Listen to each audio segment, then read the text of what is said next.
OmegaMetroid.com is here. We're so proud to finally share our website with you, giving Metroid fans a dedicated one-stop shop for the latest news, fan creations, walkthroughs, maps, and of course, the latest episodes of the Omega Metroid podcast. That's not all. If you'd rather listen on YouTube, you can check out episodes there. And if you really want to take your Omega Metroid experience to the next level, consider supporting us on Patreon. You'll get access to special Discord roles, a platform on the website to promote your projects, exclusive bonus shows, and so much more. Memberships start as low as $1 a month. OmegaMetroid.com is the source of all this great content. So whether you're a new Metroid fan or a series veteran, OmegaMetroid.com is the place for you. Check out OmegaMetroid.com today.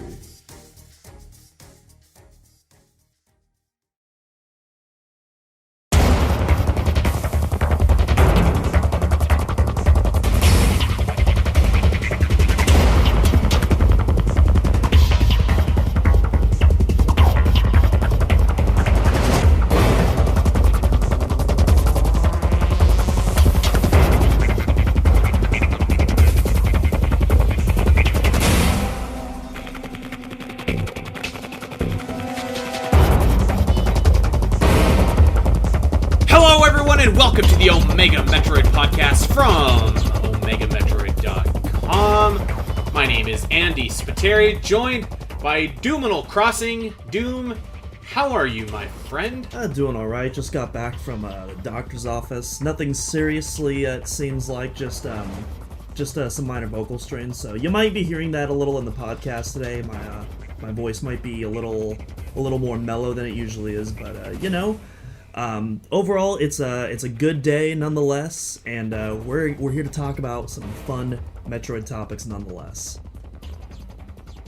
I will try and cover for you if it sounds like your vocal cords. Oh God, who's covering for who?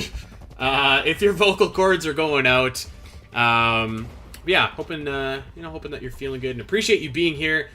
I'm a little bit tired myself, Doom. I had to give a sermon this morning on the Zelda cast about, you know how many negative 1-star reviews and stuff like that I received on that podcast in the last week of people bitching about get politics out of Zelda and stuff like that and whatever, because of our pro-choice stand, which isn't politics at all, but in fact just like a basic human right, a decency kind of issue. So I had to give a little bit of sermon on that. So I was a little bit on fire this morning, so I'm feeling a little bit fiery myself today.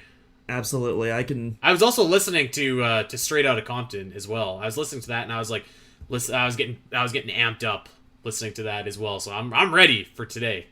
Yeah, the fiery energy to combat the smooth mellowness of my energy. It sounds like a great combination for today.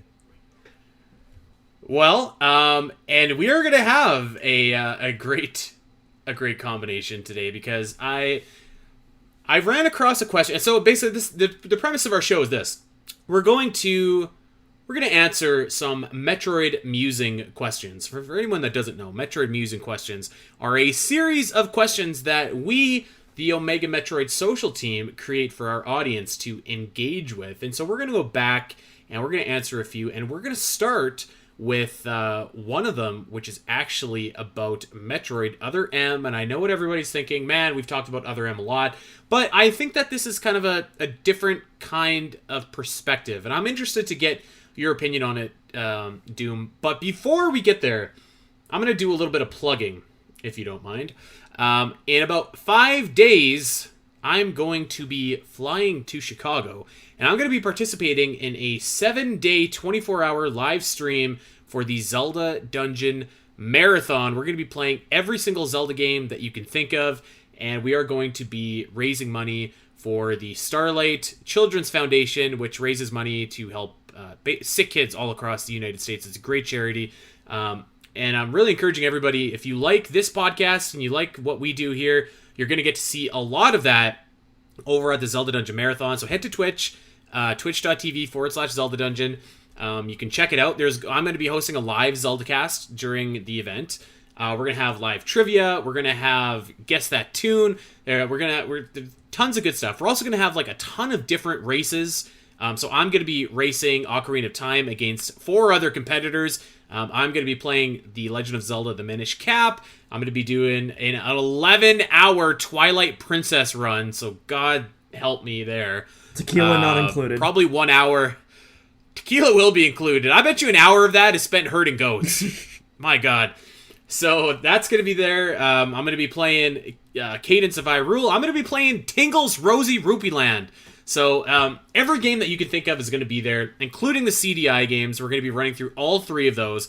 We're going to be playing A Link to the Past with the DDR dance pad. Where it's going to be awesome. It's going to be awesome. It's going to be a ton of fun. We're raising money for a great cause.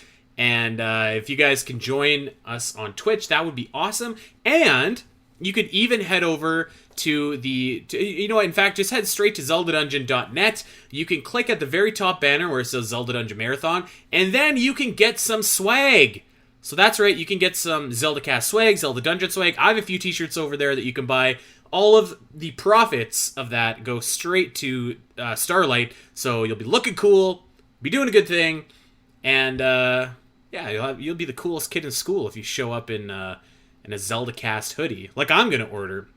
Maybe we'll try and sneak some Omega Metroid stuff in there. That could be cool. Oh, and do we have any merch right now? Because I know that was something we wanted to do down the line, but I don't think we've actually fully committed to that. You know yet. what? I put it as a Patreon goal, and maybe I should double check, because even though I was complaining about some of these people that didn't like quote unquote politics being in their Zelda podcaster, I actually feel like we got less pushback on the Metroid side, which is great.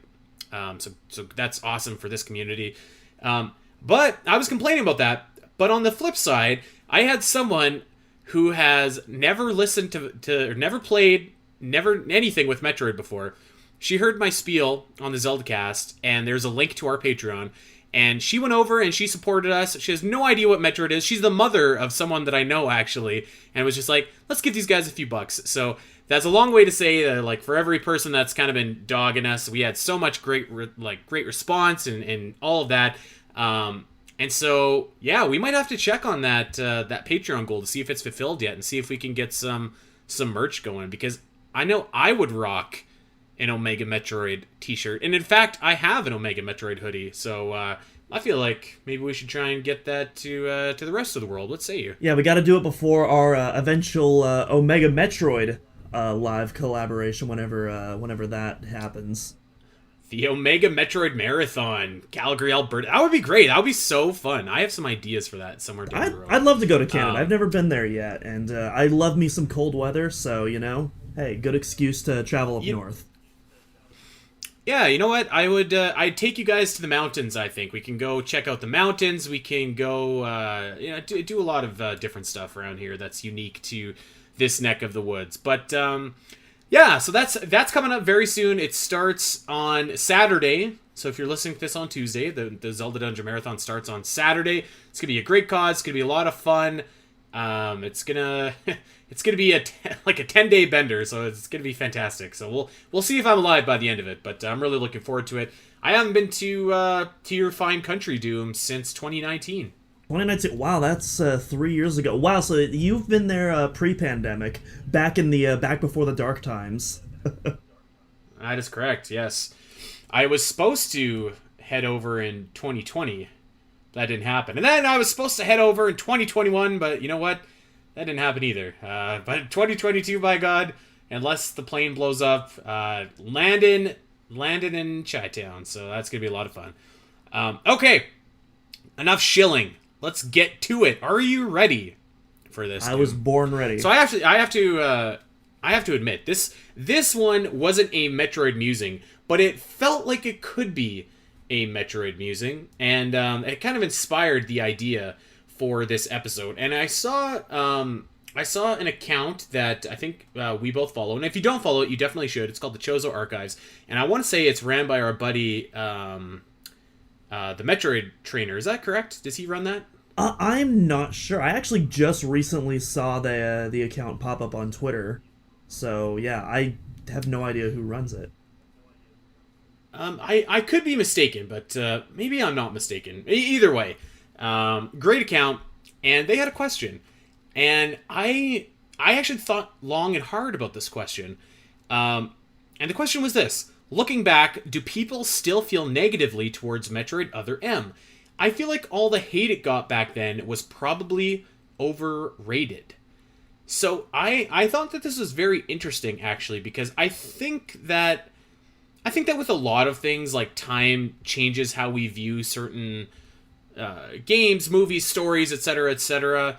And I think that that could be a good thing, but I also think that it can be a bad thing, because I think that some things that were bad tend to get romanticized, maybe is the word, and you don't remember them exactly like how it was. Like, for example, this. When you are dating someone and the relationship is just not good and you break up, okay, and like, say 2 years later, you're starting to think of that person, maybe 10 years later, how about that? You're starting to think of this person, and you're just like, we had some really, really good times, and you kind of focus on the good times, and then you kind of forget about all of the bad times that really caused the breakup to happen, and I kind of feel like that's slowly been happening over the course of the last year with Metroid Other M. I've seen more and more support for it, and I kind of had to sit down and think about how much of that support I feel like is justified and how much of it is, like, not maybe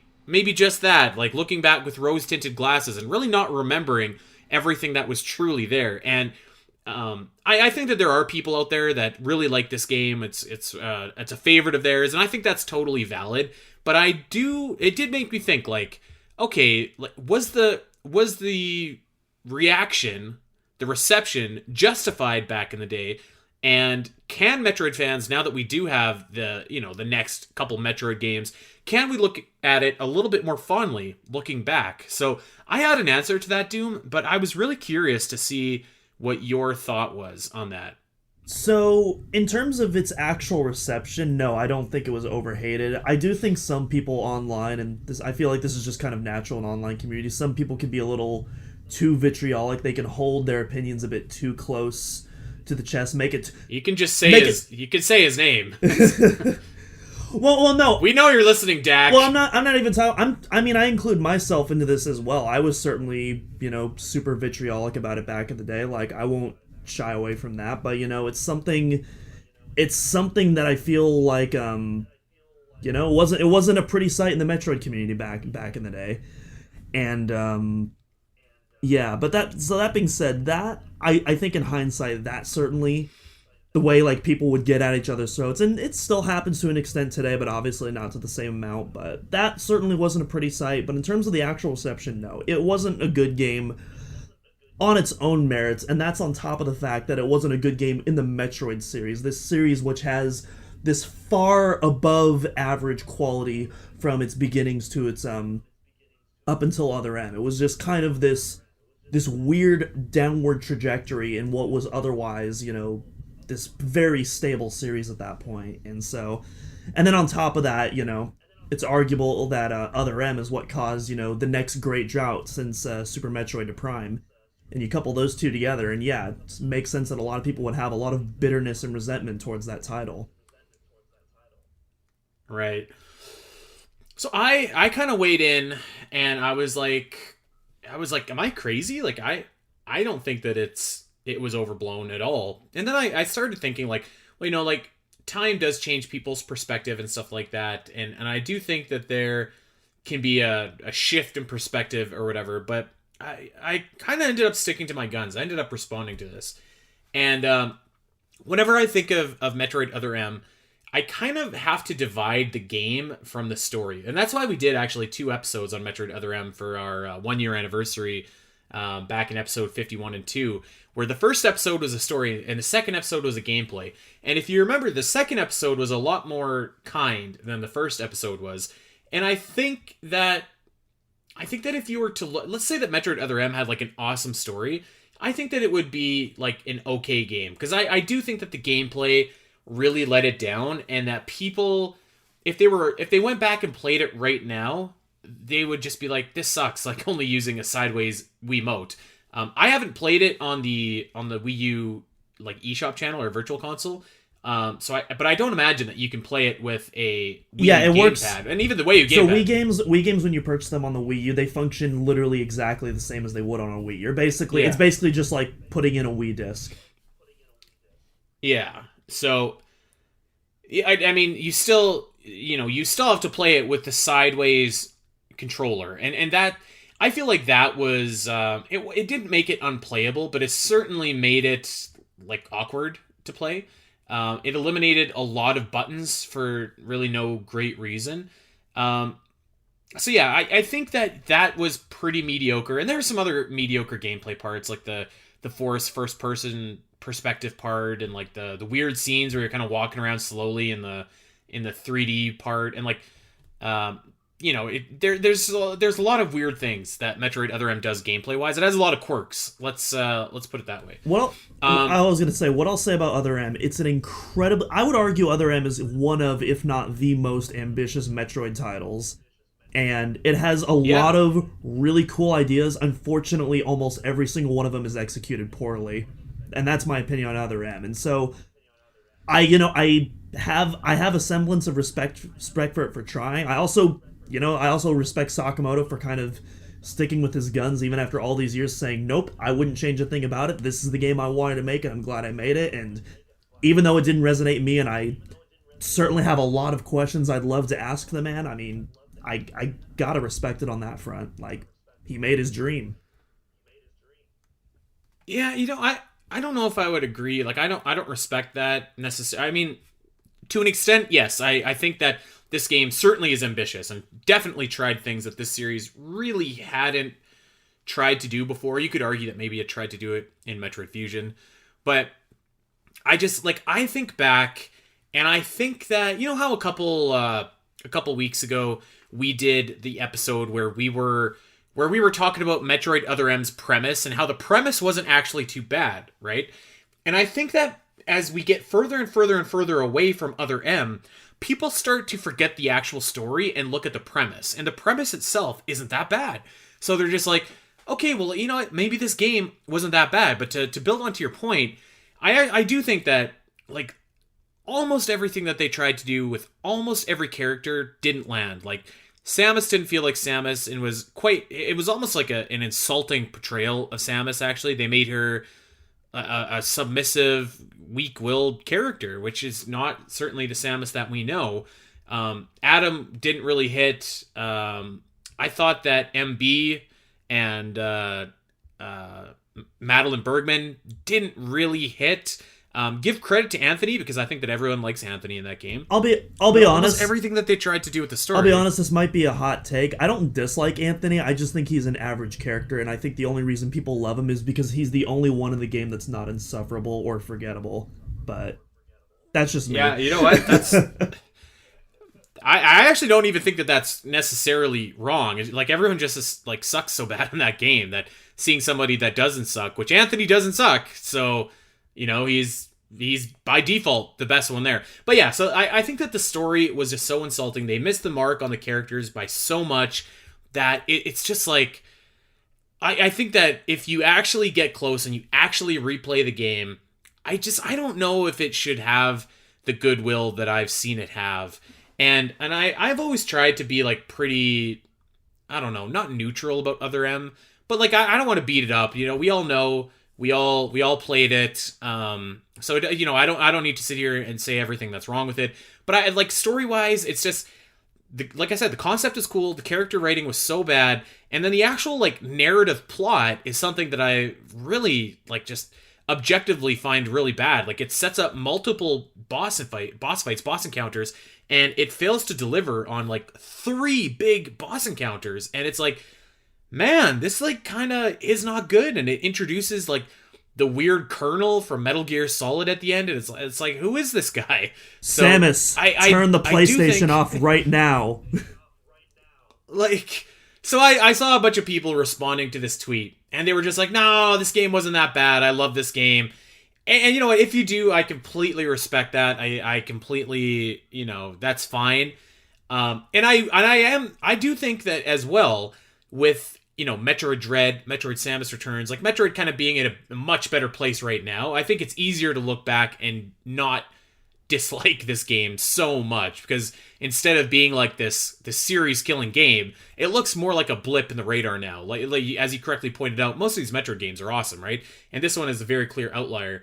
But I think that if you really look at the plot and you really get like into the nitty gritty of it, like it is really bad. And it not also that, but it's also bad because they're never going to try anything like that again, which is kind of too bad, because kind of going back to what you were saying about respecting Sakamoto, I respect that he wanted to go in this direction and do this, but I can't imagine that. I think he's just stubborn. Like, I mean, if I put out a product like that, I think I would be willing to say, like, yeah, we missed the mark. If we had a chance to do it again, it would be different. And but we tried the best, or we did the best that we could. And I think that that's a perfectly fine answer. But to say that you wouldn't change a thing is like, hey, I don't like. It seems kind of tone deaf to me. And I thought that it was crazy, and I still do actually. I do think it's crazy how anyone writing this story thought that it was a good idea. And I've seen like a lot of people talk about a bad localization, and that's the problem, and that's the reason why the story didn't hit. But I mean, like, localization does not explain why 3 boss fights are set up and you don't fight any of them. And it also doesn't explain the bad gameplay, and it also doesn't really explain random Colonel coming in at the end, and it doesn't explain authorized, like, you know Adam what I mean? shooting Samus like, in the back for literally no reason. Yeah, and then not being able to explore Sector 0, which has been built up like all game. So like it's not a localization thing. Would a better localization have made more sense of the plot? Probably. But that certainly isn't the downfall of Metroid Other M.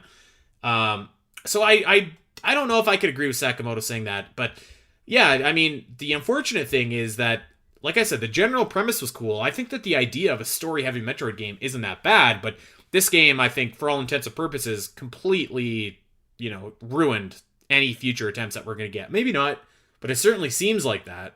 Yeah, unfortunately. Luckily, it doesn't, like, there are some other M elements that have slowly crept their way back in, like the melee combat that kind of made its way back in with Samus Returns, although I'm not sure if Other M really had an influence on that. It seems like that was more something that came from the Castlevania games that Mercury Steam worked on. Yeah. But, you know, even so, there's little subtle things. I mean, they even acknowledged Other M in one of the artworks for Metroid Dread, so it's not like, I mean, it's not like they're just completely burying that game altogether. So I definitely agree in that sense that there's probably going to be some of those really cool ideas that Other M did that miss that we probably will never see again, which I think is super unfortunate. But I don't think that's going to be necessarily the case for everything that was introduced in the game. So I do hopefully, I do hope that we see some of those ideas return again. Like even the detective mode sequences in the game, like those things sucked, especially the Ridley one when they were awful. When it's pitch dark and you can't even see anything. That was awful. But again, like that was such a cool concept. And I kind of like this kind of like detective aspect of Samus, because Samus is an explorer, an archaeologist, as well as a bounty hunter, and I like seeing, you know, that kind of gameplay side to represent Samus. And so maybe something that's represented better, maybe that could appear in a future title. But I don't know. We'll have to see. Yeah, so the question was basically like, is it time to forgive Other M? And like, I kind of somebody said like, wow, you must really hate Other M, and I actually don't hate it at all. Like, I think that the premise is really cool. I think it had some good ideas, but it just fundamentally on like a micro level, like when you actually get into it, like everything they tried to do just didn't hit, or was wrong, or wasn't very good, right? So like, I don't hate it, but I also wouldn't want to let it off the hook either and say like, this is an example of a bad Metroid game and stuff that we should not do for the series. Because I think that if you just are like, yeah, okay, to go all the way back to my original reference of, you know, dating a person and then you break up and then you get back together with them because you only remember the good things, it's inevitably going to happen again if you do that. All the bad things come out and they surface, and I think that like you really need to learn from that so that we don't make those mistakes again. So I thought that was a very interesting question. And I was surprised by how much it made me like stop and think about it. So yeah. Yeah, for sure. Yeah, I don't think I have anything else to add to that. Well, okay. So that wasn't an official Metroid Musing question, but we do have a ton of official Metroid Musing questions. So it's going to almost be similar to a fan Q&A, except the people asking the Qs are us, which is great because they're going to be easy to answer. So let's get started here. Metroid Musing. Will there be a Metroid game where Samus starts at full power and doesn't lose anything? How would you balance a game like that? Are you a fan of that idea? I know Dak has preached about it for a long time. I don't know how it would work, but I would like to see something like that if it's possible. I mean, if there's an idea there. I'm just not sure what that gameplay idea would be. I feel like it would have to be I mean, I guess technically if we're counting spin-offs, there is Federation Force. So I guess if you did like another like kind of level based spin-off, you could do something like that. But in terms of like a mainline Metroid entry, I'm not sure how that would work, but I mean, yeah, I'd say if there is a way to make it work, then go for it. Experiment, try something new. You know how I told you I was fiery earlier? Yeah. What do you think about this answer? I think that idea sucks. I think it sucks.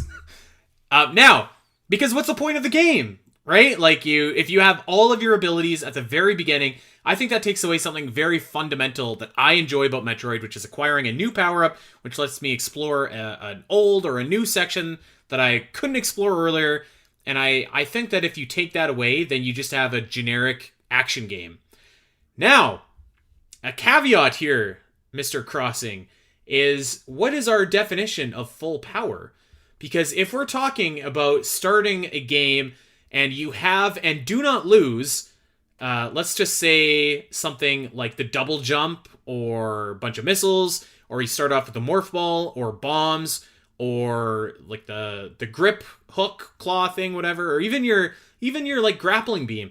I can totally start a Metroid game with like the absolute fundamental abilities equipped. Now, I would still like to be able to find like the space jump, the screw attack, a couple different beams, a couple new items unique to the game, but I wouldn't want to start with like imagine you start a Metroid Dread and you have the gravity suit and you have the Metroid suit, like all your beams upgraded. Yeah, like what's the point?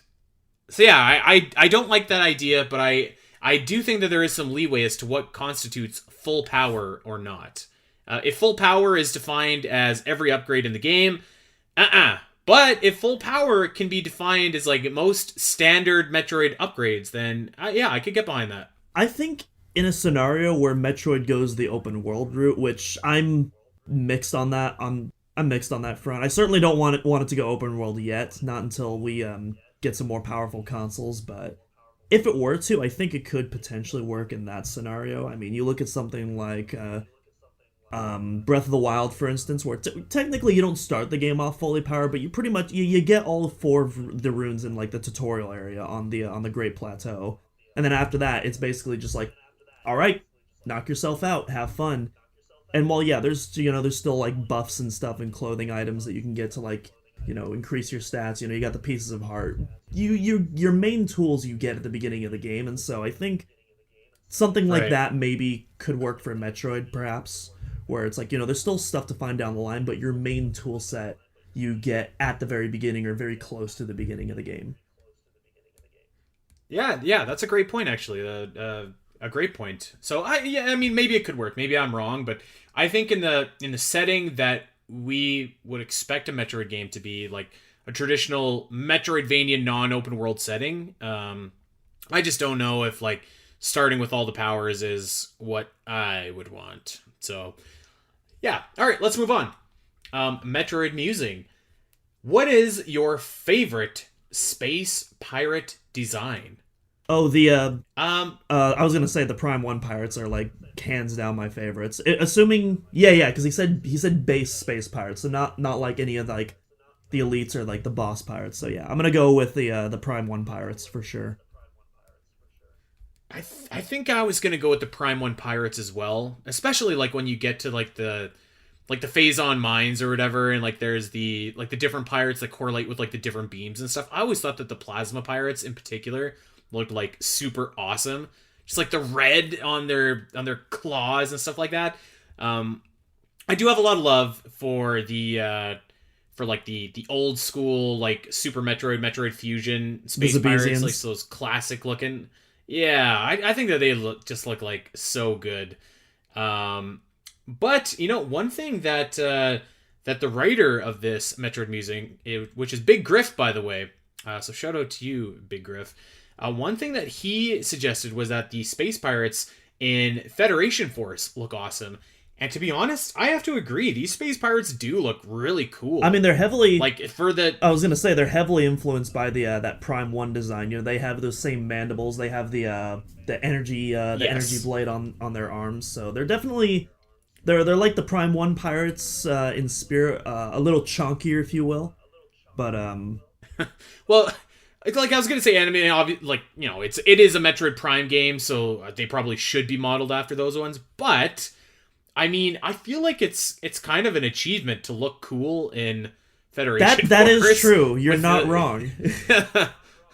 So, I mean, a little bit of love for them there. The second Metroid Music question is a follow up on that, basically asking if the same style of Space Pirate should come back for Metroid Prime 4, since we got the same style of Space Pirate in Primes 1, 2, and 3. I would be okay with that if they came back, but I would like to see some sort of evolution beyond that. So maybe like those could be like your base space pirates, and then like as you get deeper into the game, even with like Metroid Prime, when you saw like the Omega pirates and elite pirates and stuff like that, like once you get deeper into the game, you can see a different version of space pirates, maybe one that's like speedy, or one that's, I don't know, like maybe instead of like having different beams that work against different pirates, it's like different types of pirates. Like a fast one, a heavy one that hits hard, one that, I don't know, poisons you or something like that. I think that could be a cool branching way to do space pirates. Well, I think you don't need to look any further than Metroid Prime 3. I mean, that has so many different pirate units and factions and stuff like that. Not factions, but pirate units and stuff like that. You have everything from your base unarmored pirates to like stuff with new weaponry, different types of armor, stuff that deflects missiles, stuff that you have to be in hyper mode to defeat. There's like the and there's like the kind of the mini boss pirate that you face, the with the red phasite armor, I think it's called. That guy's really cool. I love that fight. The one that teleports everywhere. So yeah, I think Prime 3 like already kind of like set that, and I think Prime 4, assuming the pirates play somewhat of a role in that game, which I feel like they would. I feel like the pirates have played a role in like all of the Prime games, so why stop at 4? So yeah, I'd say like just keep going with the direction, go even crazier. I speaking of Prime 4 and pirates and stuff like that, I thought that we might have a little bit more controversy created in our Samus's percentage about where Prime 4 would take place on the timeline, but I think everyone is like mostly fine with our answers, so that's good to see. Okay, this is a great Metroid Musing question, and kind of a cheap one, because I would say yes to any kind of spin-off, but the question is, would you like a spin-off game that's based on the Chozo, specifically Raven Beak's Rise to Power? This sounds so awesome. This sounds so awesome. This should be the Metroid Dread DLC, honestly. Like, that sounds so great. Oh, man. Give us a prequel DLC of, like, Raven Beak, like, fending off, like, the X on ZDR and stuff like that. And kind of, like, basically a prequel story to, like, how he discovered that Samus has the last bit of Metroid DNA and, like, all that. And just cover that whole timeline. I'd be super down for that. That would be so awesome. Like, yeah, I think that's a ready-made game, because they kind of just casually say, like, yeah, Raven Beak was the last survivor, and he single-handedly, like, fended off all of the X. And locked him up. And it's like, what? How did this guy do that? Like, that's crazy. And can you imagine if, like, you play this game, and then the final battle is Samus versus Raven Beak from the opening of Metroid Dread, and you beat Samus to death, and like the final cutscene triggers, and he's holding Samus by the throat, and like that's how the game ends, and then you choose to walk away and say like, my plan is start. Like that would be so awesome. Oh my god, that would be awesome. I love this idea. Mercury Steam, Nintendo, if you're listening, some free money right here. Just saying. Oh, and if you really wanted to get crazy, you could set it, like, you set part of it on ZDR, but maybe you could set some of it on SR388, and you could fight, like, the Thoha. If you really wanted to get wild, you could go back even more, like a new planet or something. You could even go back to, like, when Samus was, like, a kid getting the Raven Beak juice injected inside of her. That sounded not very good, I'm sorry. The Raven Beak DNA inside of her, that would be awesome. This sounds so cool. I feel like the opening of the game. I don't know if you've played the Force Unleashed games. Have you, Andy? I have not. I'm not I haven't played a Star Wars anything in quite some time, unfortunately. Actually, that's not true. I played Star Wars Pod Racing not that long ago. And it's Gotcha. awesome. Yeah. Star Wars Pod Racing is super awesome. Yeah, gotta play that if you haven't, for sure. But yeah, Force Unleashed, basically, it's a really old game on the 360 now. Back a couple console generations ago now, and yeah, basically the opening level of the first game is you play as Darth Vader. You go to Kashyyyk, which is the home planet of the Wookiees, and you basically just slaughter everything. And that's kind of basically what I thought of when you mentioned Raven Beak going to SR388. I was like, wow, that's basically that level from the Force Unleashed. Because like, what resistance is there going to be at that point? But I don't know. I think it could be kind of fun and kind of a twisted sense like that. You know what I mean? I think that could be like super. So imagine this. Imagine it's almost like Metroid 2 or Samus Returns, where you have to find, let's say, like 40 Thoha or something like that, and then once you find them, and let's just say it's a Metroidvania game where you can go in and you can find, the first half is like finding the Thoha and eliminating them, and you can, like, once you find them, you just kill them. I think that would be really cool. So, like, instead of finding, like, a missile expansion, you're finding Thoha number 13, and, like, sorry, pal, but you're going to swim with the fishes. I think that would be, like, so awesome. And then you could set the second half of the game on ZDR with the X, which would also be awesome. You could finish it off with Samus, which would be awesome. I think a spin-off game in general, pretty much of any kind, would be awesome. But, like, playing as Raven Beak in a Chozo would be, like, so... God, that would be awesome. I love it. Awesome. Yes. So, yeah, they should absolutely do that. They could call it Metroid Zero for all I care, even though it'd be more like Metroid 3.5 or something like that. But that would be sweet. Okay, here is a great Metroid musing idea, which kind of leads itself to a larger question at a whole. Should Metroid Zero Mission get a graphical/audio uplift at some point? Zero Mission is a remake of Metroid 1 and doesn't need to be remade again, but being stuck on the Game Boy Advance doesn't seem optimal either. No. So that's a really interesting question. No, I don't think it needs to. What needs to be done is Nintendo needs to actually release their back catalog on modern platforms. That's what needs to happen, and hopefully, I know we're both crossing our fingers that we'll see Game Boy Advance games maybe in September. But I mean, yeah, that's I think what needs to happen. Otherwise, I mean... I agree. Yeah, because otherwise Zero Mission, I think it's fine as it is. Obviously, you know, that, especially the GBA sound quality, especially for the music, you know, it's certainly not optimal, but I think it's fine for what it is. And, you know, everything else about the game, like, I mean, it's one of the greatest Metroid games ever made, in my opinion, so... Yeah, I agree. I think that the answer is to make it available. But then I was also kind of thinking, too, like, okay, so we know that Zero Mission was a remake already, but, like, when is it, or is it ever, appropriate to remake a remake? You know what I mean? Like for example, Capcom has been releasing, like, these awesome Resident Evil remakes, like Resident Evil 2, 3, 4 looks like it's coming out, and conspicuously absent from that is the first one, which did get a remake on the GameCube, but by now is fairly dated. So I was kind of thinking, like, I wish they'd redo the first one as well. But I don't know if there's kind of like a weird thing around remaking a game that's already been remade. Like, even you look at The Last of Us Part 1, like the upcoming game. Why does that there's exist? A lot of, like... Exactly. I think that there's a lot of people just being like, why is this being made? Even though, and I guess it's not technically a remake of a remake, but it kind of is, because it was on the PlayStation 4, like, remastered, so it kind of got me thinking. I actually was thinking about The Last of Us when I read this question, where like, how long is long enough to remake a remake? Because I think Metroid Fusion is going to get remade for sure. Like 100%, it's going to happen. But like, I wouldn't be too upset to see Metroid Zero Mission remade either, because there are like after playing Metroid Dread, it's like, man, I just want to be able to slide in every Metroid game, or like, man, it would be really cool if they could expand on Chozodia, or you know what I mean? Just like all that stuff. So like, I actually, should it get an audio graphical uplift at this point? Here's my answer. Not if it's at the expense of like a new Metroid game, or a Metroid game, maybe even an old Metroid game that needs a remake more. But I do think that Zero Mission and Super Metroid are like very, very complete, playable, awesome Metroid games that probably are fine as is. Of course, there would be things to improve if you remade them now.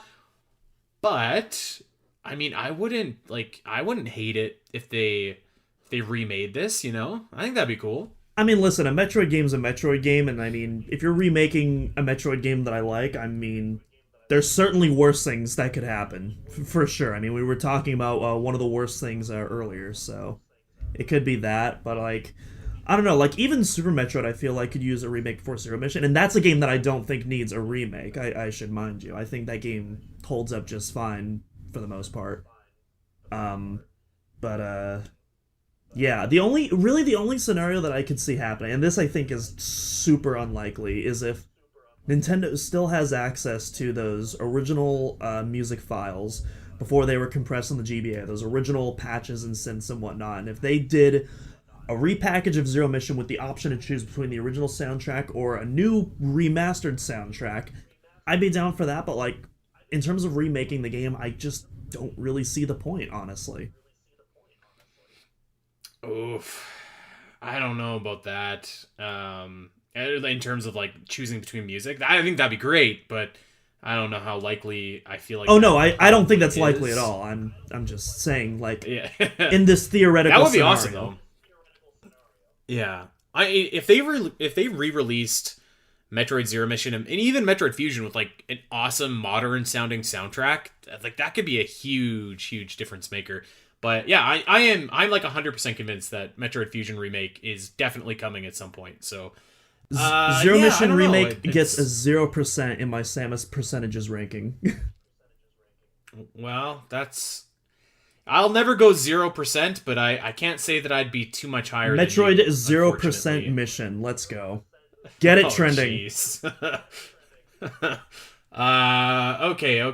Let's go on to our next one here. This one's probably more you than me, because I haven't played Halo in a minute. But the Metroid music. Should the Prime 4 visor be an homage to the classic based on the Dread visor, or something more freeform, like in, say, Halo? I'm not. So I would say. So I'm not sure I'm not sure what they mean when they say freeform like Halo. I'm not sure. Do they mean like in terms of like customization options? Stuttered there for a moment, but like I have no idea, because I don't know. I haven't played Halo in like forever. I don't really know how to interpret that question. I know Halo has more, specifically Halo Infinite has a lot of like customization options when it comes to like accessibility, HUD options, subtitles, controls. I mean, it has a lot of in-depth button remap options. Prime has, I think Prime has stuff with like HUD opacity and stuff like that, but like, I don't know, I love the Prime visor. It definitely feels like the most like it feels, it kind of reminds me of like Dead Space in a sense, which I know is a weird comparison with it being a third person game, but a lot of the HUD elements in Dead Space are like natural parts of the world, like your health meter being like on your back. Like these are like iconic elements, and I feel like Prime does that to the same degree, where your HUD elements are also natural parts of like the navigation that Samus uses when she's, interacting, with her various abilities. And I think it would be a shame to do with that. The Dread visor, I mean, it's cool for what it is, but it's really mainly just there as like a cinematic tool. Obviously, since the first person doesn't play a role in the actual gameplay. So I think just going back to that prime style of visor, maybe, tweaking some things kind of like, it did between the first and the third game. and just iterate on that basically. If it ain't broke, don't fix it.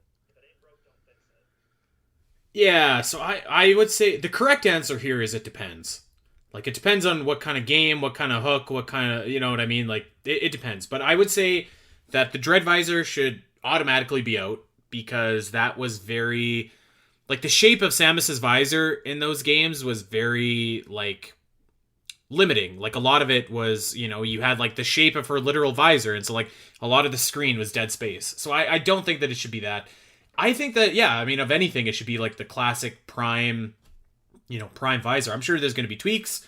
I'm sure there's going to be HUD options. I would like the ability to turn like everything off, actually, if I needed to. Just like kind of like in Breath of the Wild, where you can like turn all of your UI off, and you could just play, and you could take screenshots of without all the junk on the screen. I think that. I think that ability. I think that is an option in the HUD opacity options. I think you can just turn the HUD off. I'm not sure. I'll have to double check online, but I know there's some like opacity option for like at least some elements of the HUD.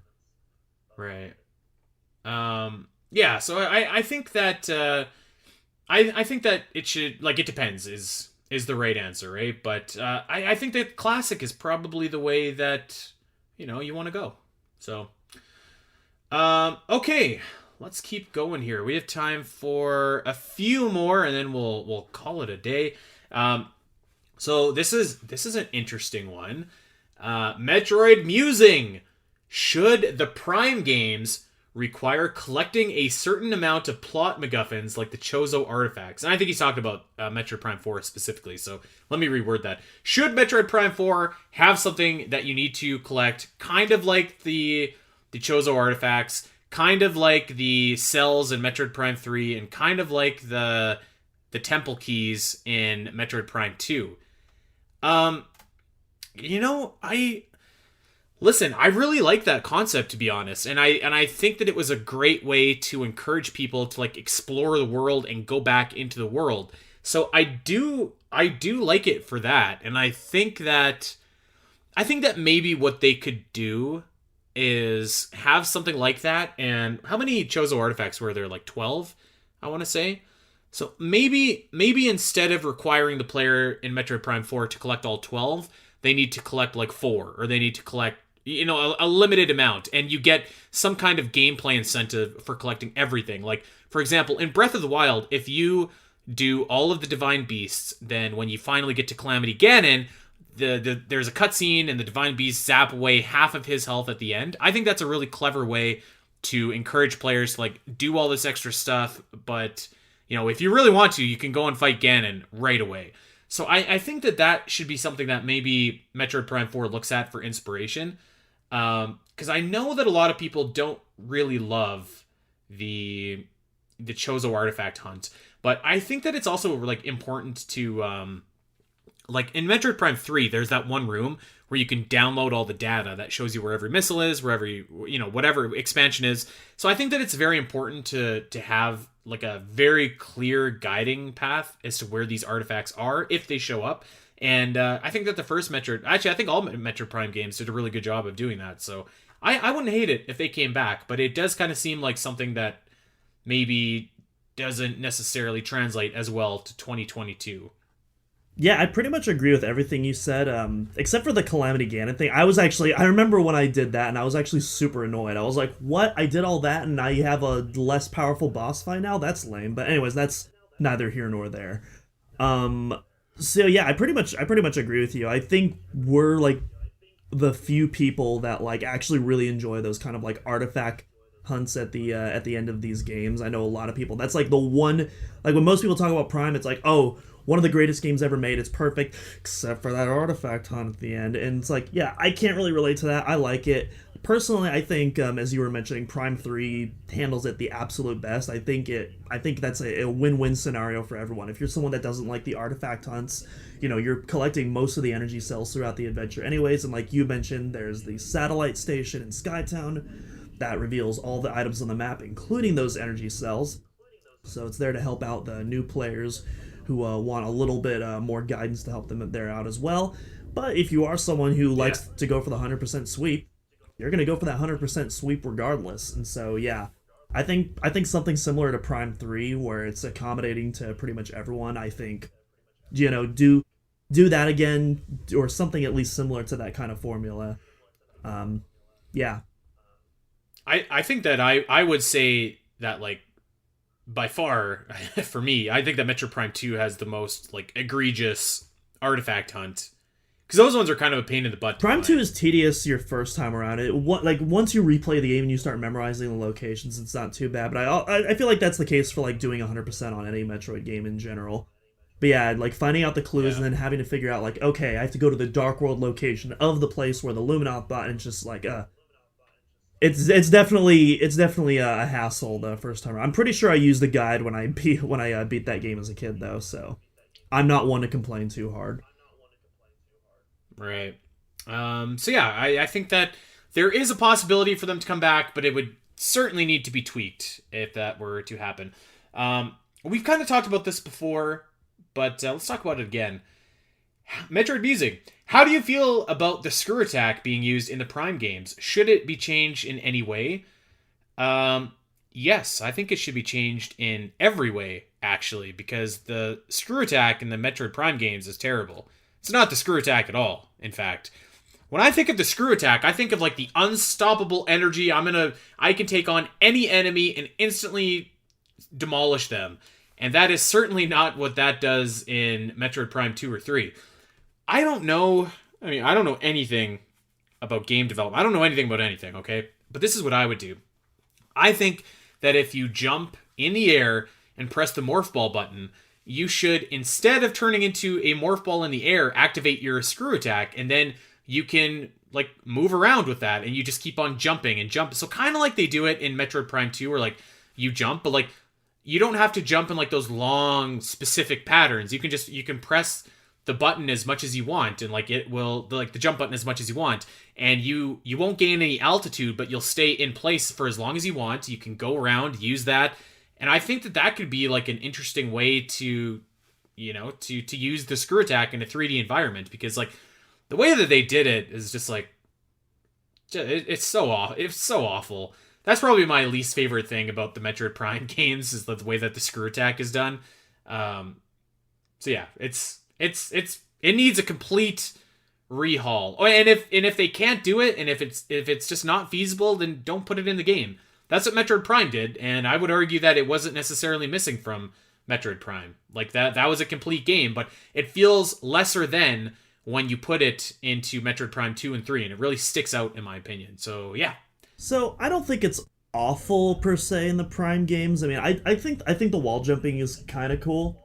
The first couple of times at least, but I mean, yeah, like the screw attack is one of my favorite items in the 2D Metroid games. I love upgrades that naturally incorporate Samus's movement into an ability. I think that's why I love stuff like the speed booster and the flash shift. I love movement based abilities in a genre where you're constantly traversal is like one of the main aspects of that gameplay, and the prime iteration of that screw attack really doesn't adhere to that at all, which is a real shame. And we were talking about Other M earlier and how 99% of that game's cool ideas are not executed properly. I would argue one of the ones that are executed properly is the screw attack. That is a 3D screw attack done perfectly, if you ask me. Maybe the visual. Yes. Yeah, maybe the visual design I would change a little bit, because I like more of like kind of those that electric kind of saw blade style of screw attack introduced in Super Metroid, and used in the GBA games. But yeah, do something like similar to Other M, where unlike the 2D games where you can use verticality, in Other M, the screw attack doesn't, as well as the space jump, doesn't have any verticality, but it has you can move horizontally with it as far as you want to go, and I think something like that would function, totally perfect. Yep, I agree. That was a great thing that Other M did, with the screw attack and the speed boost. I think both of them were executed very well, and the shine spark for that matter too. Actually, okay, there's one more.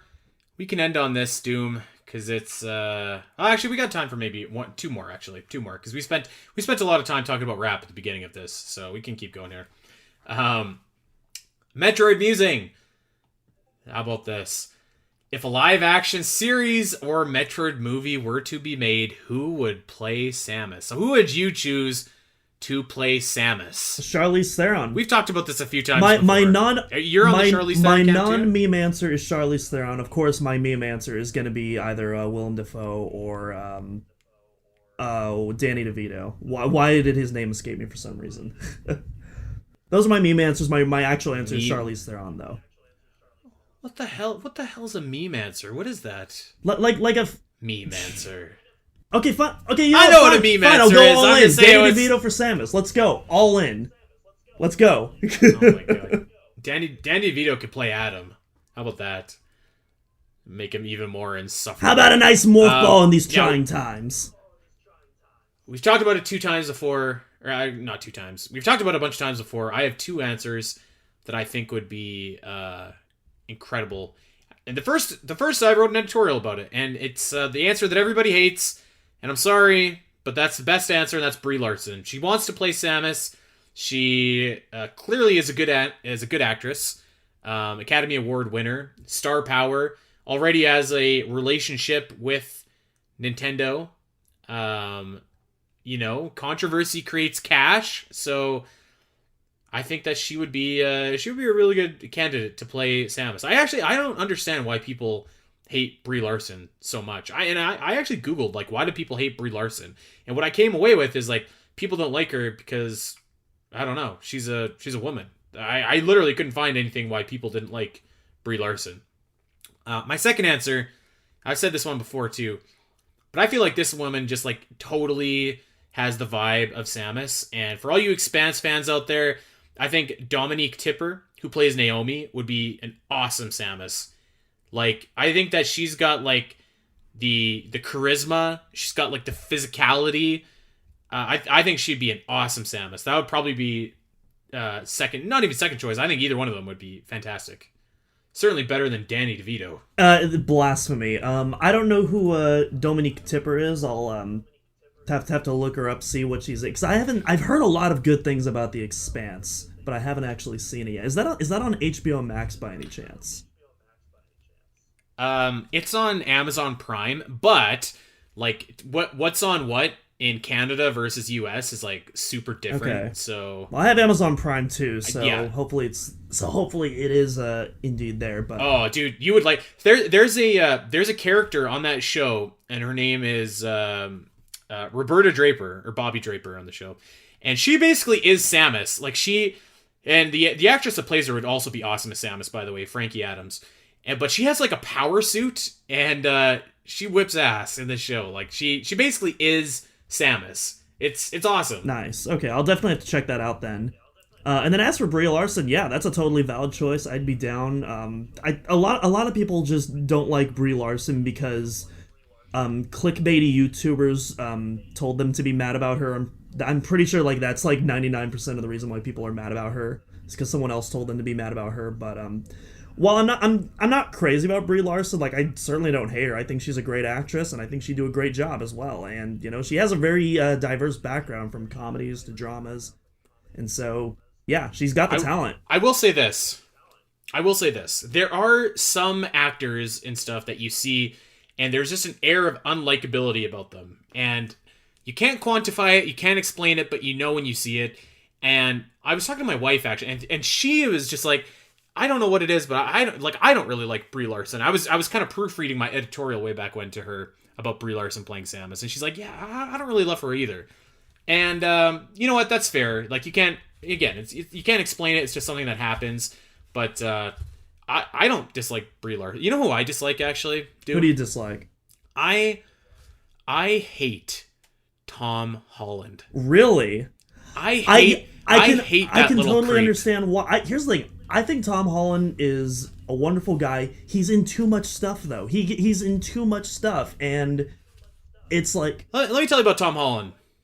Tom Holland was created in a Marvel Disney test tube lab where they were looking for charming, quirky stars for their crappy MCU that people are gonna love and cherish or whatever.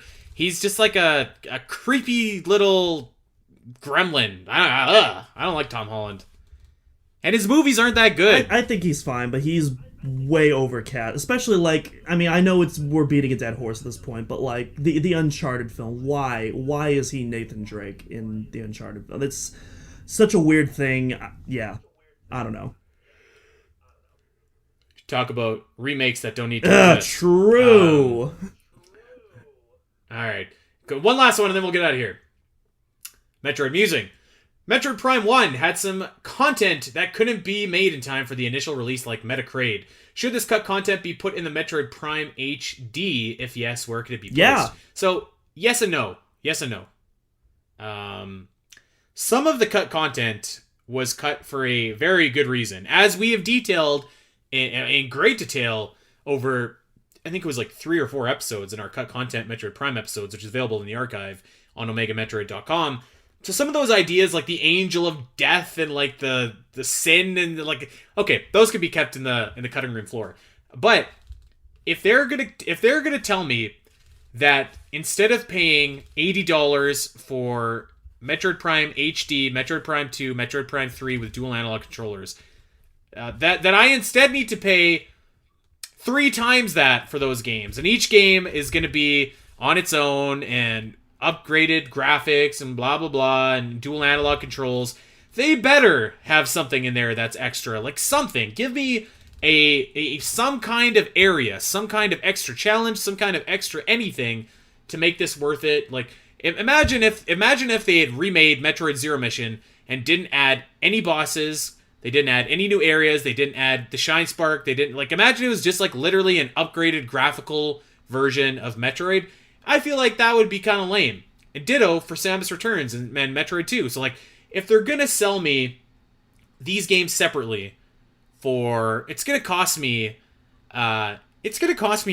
almost 300 Canadian dollars to buy these games separately, if that's the way that they end up doing it. They better have something cool, like Metacrade or an extra area or something in these games to make that go down a little bit easier. So I don't know if I agree with that specific rhetoric, because the difference between Zero Mission and Samus Returns is those are like full-on like remakes, reimaginings of prior games. Like this, the Prime games that we're getting, it sounds like these are going to be the same base games with updated visuals and controls, UI, and stuff like that.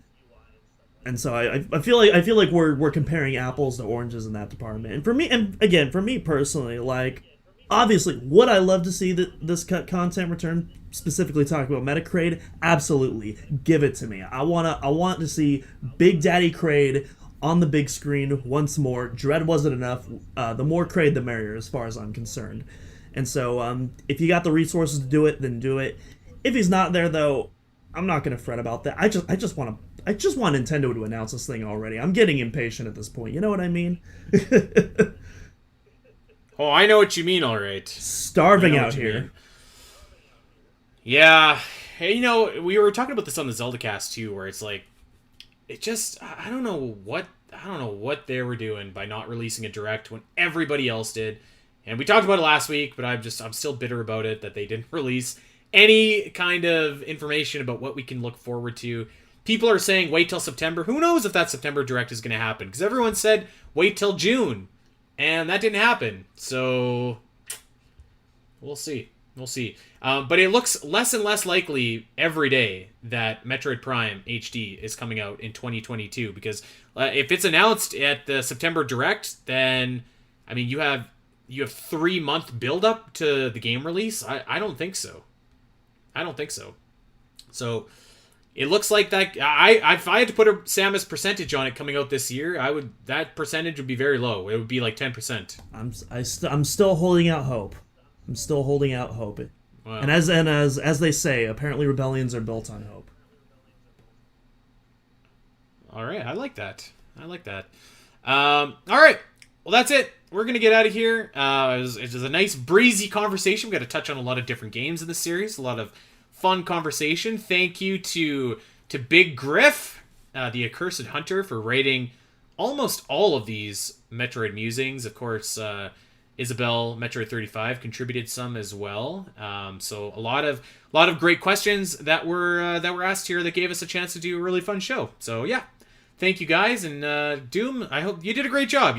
No vocal weakness detected whatsoever. Yeah, we pulled through. You know, we take those. Yes. All right.